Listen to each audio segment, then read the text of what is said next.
国内流感疫情当咧加悬，根据着这中华基督教病院的统计，今年过年急诊的人数，甲英国同期来比是加3成到5成，其中这流感甲胃肠炎的病人是加要到5倍。一礼拜五又有冷空气要到位，医生也要提醒民众去到人较济所在，就要挂嘴暗、接洗手，减少胃病风险。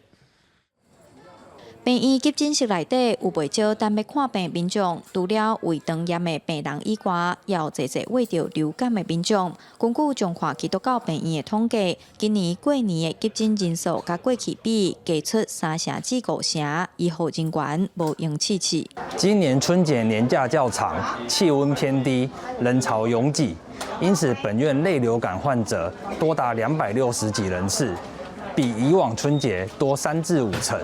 年假结束，国内流感疫情开始热悬，其中中华公费流感疫苗已经全部注了，干那部分的诊所有自费的疫苗。即阵也风声讲，因为无易风车通注，出现民众抢要买流感抗病毒药的现象。中华卫生局是强调，就要遵照医师开的处方来食流感抗病毒的药啊，千万唔通乱食药啊。智慧的，我们现在在预约也是剩下很少量。用症状治疗，症状例如发烧、例如脱水，用症状治疗是最重要的。无任何症状，